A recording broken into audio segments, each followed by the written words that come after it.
Nagdidilig na naman tayo mga kasangga ng kalsada para hindi malikabok. Ayan.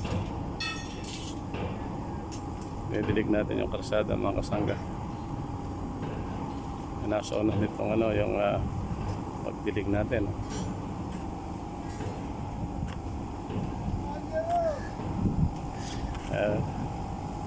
Ganda nitong pandilig natin mga kasangga.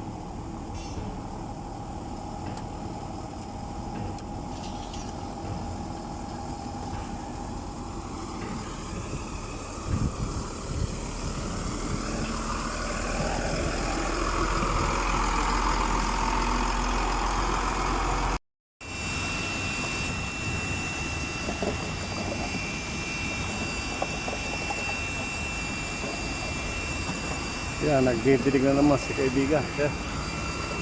Nagdidilig na naman yan itong kalsada para wala yung alikabok.